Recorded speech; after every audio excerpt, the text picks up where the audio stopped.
Hey guys, so I wanted to do a video on a guard, in my opinion, that's one of the most important and under talked about guards in Jiu Jitsu, which is the collar guard. Before I get into the video, I just wanted to mention I have a free website now with some basic free content on there as well. So be sure to check out the link in the description if you want to check out that for some more organized content. All right, so let's talk about the basics of the guard. So basically the collar guard is just, I have a cross collar grip and I'm up with my hand on the floor. There's many different variations of this. The guy could be on his knees, one knee up, standing. We're just gonna start with the guy standing. The big thing with this guard is not only is it great because it's easy to get to when you start a match, you just grab the collar, but also you can set up a lot of guards from here and attack directly. A lot of time when we're in the grip fight, which is where all matches start in the grip fight, usually people are looking at setting up a guard. So maybe they grab a sleeve, they fall back to a collar sleeve or a double sleeve, and then they build from here. And that's great. But the great thing with the collar guard is not only can we set up guards from here, but we can attack directly. I can go for like an ankle pick, I can collar drag, and you can not only attack and set up your guards, you can mix them together, which makes it way harder for your opponent to predict what you're gonna do. So let's talk about some basic control ideas. One of the most important ideas when you're in the collar guard is I always wanna try to maintain a lot of distance, okay? I just like to use the analogy, like if you're doing a deadlift, if the bar is right in front of me, it's easy to deadlift from here, right? The further the bar is away from me, if the bar is way out there, you can't really deadlift, right? So the further distance I keep from my opponent, the heavier I'm gonna be on for him, the harder it is for him to break my grip, and the more powerful my attacks will be. So if I have a collar grip here and I'm back here, of course he can still break my grip. If I'm really close though, it's really fast to break the grip, right? But when I'm here, if I am back so much that his weight is like on his toes, it's almost like he has to come forward a little bit to try to break, right? And that buys me a little bit more time to set up my attack. So anytime you're playing the collar guard, you want to control the distance, but always try to be backing up to keep yourself a little bit out of range because it's going to make your control so much better. Okay, so let's talk about the basics of the collar drag. I'm going to get more into the grip fighting because of course the guy's going to try to break your grip and stuff, and then we have to know how to set it up. We'll deal with that later. Right now we're going to talk about the first basic attack, which is the collar drag. So I'm going to have the collar grip already. I already have a little bit of distance, and the two main things I'm looking at is to jump out to the side and pull this collar past my body and to clip his leg out, okay? When I clip the leg out, that's pretty self-explanatory, but when I want to do the collar drag, one of the biggest mistakes I think people make is they do it and they try to fall all the way to the floor and rip the guy like this, and sometimes you can get that and you face plant the guy on the floor, but a lot of guys who are athletic, they're going to post their hand, they're going to try to jump over your foot, it's hard. So when I do a collar drag, I like to try to go forward, like I'm going to come into a single leg, okay? So I'm always going for the single leg. Sometimes I get the back directly, sometimes he face plants, but I'm always going forward with my motion. So it's going to look more like this than it is way out here falling back, okay? So what that'll look like, come here, okay? What that'll look like is I'll be here, I'm gonna clip this out and I go forward like this. You see how I land in the perfect position to catch this single leg. As I catch the single leg, I just stiff arm my right hand to do his like jaw and neck here, pushing like this, and I drive, and it's very easy to come up. Sometimes he'll go down immediately, he might even stand all the way up, right? And that's fine. Then I can start trying to finish my single leg here, flip out the leg, and however you want to finish your single leg. Okay, so just talking a little bit more on clipping out the leg. Sometimes the guy will even try, maybe have a pant leg here, and if you can time it right and clip out this leg, I just want to make sure he can't step this forward for balance.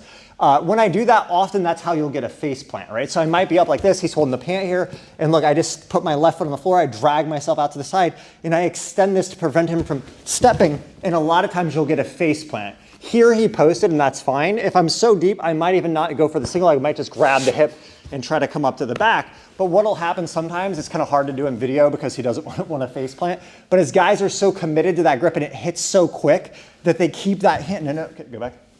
Keep the pant leg. Right, is they'll go down and they face plant there really hard and you come up, okay? I'm just trying to be nice for the video. Leandro Lowe used to do this all the time. Okay, so the next attack in the series is gonna be the ankle pick, right? So here I got the collar grip, right? So I'm backing up a lot. One of the most common things guys will do, they're gonna try to break this grip. But if you're backing up a lot, when they do it, it's very difficult for them to do it fast, and they make their foot really light. So the key for this ankle pick is when I come up, I don't wanna pull to bring myself up. I should be so far away that my arm being straight, there's tension in this and it makes it easy to come up on my knee and I can push and grab the ankle. If you pull to come up, you can't do the ankle pick. So you have to just joust with the arm and grab the ankle, okay?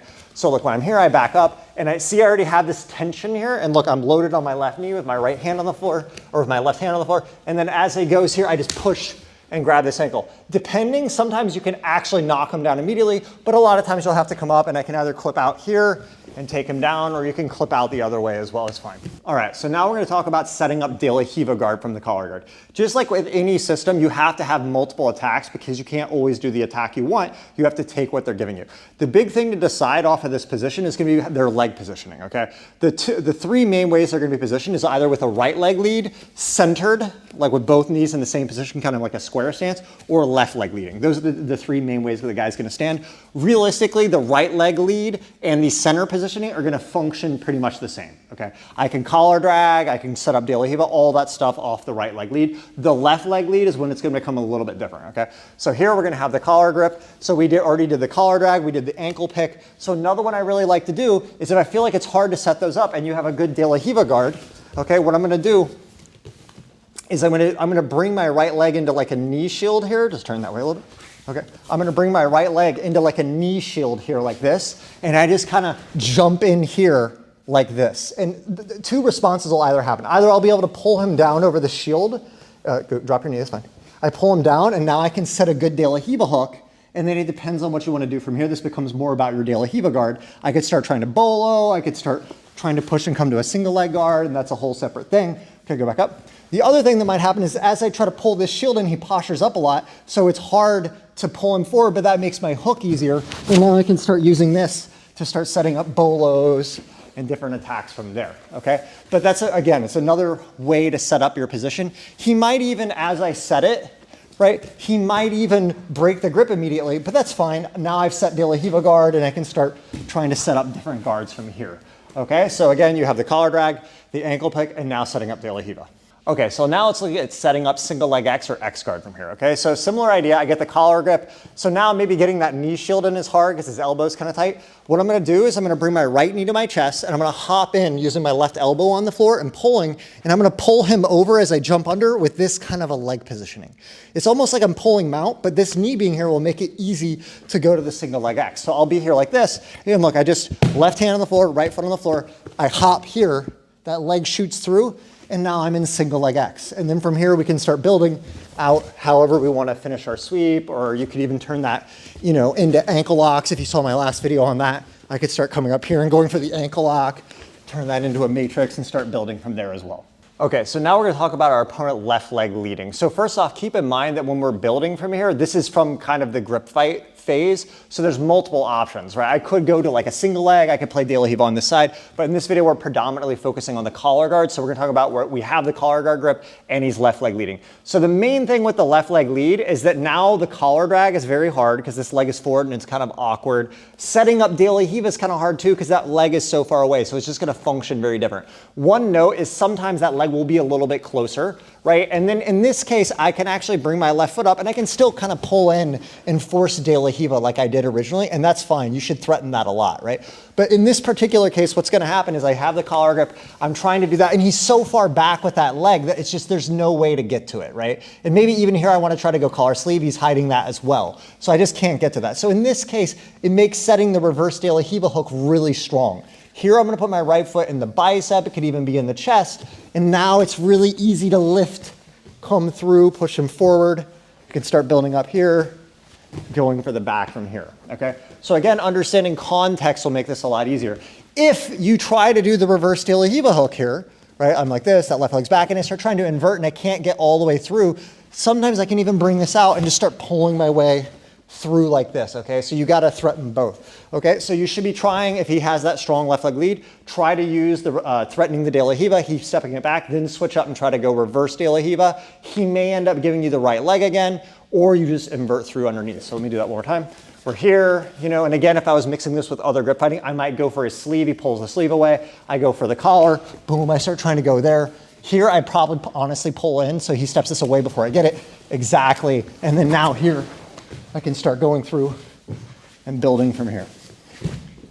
Now we're gonna talk a little bit about grips, setting up the grips and dealing with grip breaks, okay? So the first thing is like when we start the match, some guys are just gonna let you grab here, right? Like often, like maybe I'm looking for sleeves in the beginning and the guy's hiding the sleeve, so I go collar, okay? But some guys, they're gonna break this grip like lightning quick, okay? And I know that. So one thing you can do is I can get a low grip first because it's harder to break. Okay. If you go really high, sometimes it's easier to break because it's close higher and it's easier for him to posture out. When you go here, so you break it here, he has to pull a lot more to break it. So sometimes what I'll do is I'll get a low grip, and then when he goes to break it, I use this to get a sleeve. I can either get a cuff grip or this, just whatever I can get. So I get here, now he breaks it, boom. But once I get the sleeve, now it's easy to regrip, and he can't break it because he doesn't have two hands. From here, I can pull the collar sleeve. There's a lot of different things I could do. But in general, once I have this, I can back up, and now I'm right back into the same series. Ankle pick, collar drag, all this stuff starts to build from there. Okay, so that's one really good way to do it. And another big aspect of this as well, again, is the transitions, right? So like I could be here with the collar grip, and then maybe he goes to break, right? Boom, I get the sleeve, I get the collar. Well, you know, he's used to the collar guard now. You could fall back and put the foot on the hip, and then now I'm starting to play collar sleeve. I could use this to start setting De La Riva hook and start going for bolos, right? So again, you're gonna get more mileage in your game by learning to combine things and not just playing the collar guard, but again, the purpose of this video is just to understand the collar guard itself. All right, and one more thought on setting it up is really like any guard you're playing, you can really, if you can get a good collar grip from it, you can set it up here. So I could be playing De La Riva and I have a good collar grip here, you know, and I kick the leg out and people are expecting De La Riva stuff. I could just let go and back out, and now I'm in the position again. I can ankle pick, collar drag, and start building from there. Also, if you play like a lasso, like so say he's left leg leading, right? I could get a deep lasso here like this and be playing here. Leandro Lowe used to do this a lot too. And I could just put my foot out here and be playing so he's kind of stuck in the deep lasso. I have this lapel, and I just switch to a quick cross collar grip here. You see, and once I get this, now I just switch up and look, I'm coming up on my elbow, I'm backing up, and now I'm circling around for this De La Riva grip, and maybe he steps that leg back, boom, there, look, now I'm coming through on reverse De La Riva, and he's exposing stuff. So you can really learn to, anytime you can set up a good collar grip like that from another guard, you can always sit up and start building from there. All right, so I just wanted to quickly address like if your opponent is on both knees. So if my opponent's on both knees and I have this collar grip, one easy way to force the guy to start to stand is to just run into him with this, yeah. If you just push him, he cannot stay on his knees here, right? Just try to stay on your knees. If I keep pushing into the neck here, at some point he's gonna, yeah, he's gotta do this, right? And then from here I can start going ankle pick and start building from there. It's just very difficult for the guy to stay down while you run at him with the fist in the neck like that. You can also go back down to both knees. You can also do kind of like a circle that way a little bit. You can kind of do like a collar drag here as well, where I could just kind of clip the knee out and pull there and go for the hip. As well, like if he starts to get really low with his hips, you can use this to start jumping for loop chokes as well. You can use this time as well to set up, if he tries to break this or something, you can use this to get the sleeve. I can put the foot on the hip and start building to other guards. So there's a lot of options there. Again, if the guy's on one knee up, just go one knee up. Right, if he's on one knee up and I have the collar, it's very easy to ankle pick here, collar drag still. I could pull in and start going for a single leg grip. So often the more complex part of this position is when the guy's standing, but if he's on both knees or one knee up, you try to mix in those series, mix into collar sleeve, mixes into loop chokes and stuff like that. Okay guys, so if you like the content, be sure to check out my website. I put the link in the description. It's a good way for me to develop more organized content, because sometimes the issue with YouTube is that the algorithm won't promote very, very specific videos. So more of these broad videos, which are really useful, are good. But if you guys want more involved content, be sure to check out the site. I'm putting up free content on there for now, and eventually I'll start offering more products as well. But for right now, it's just free content. Thanks.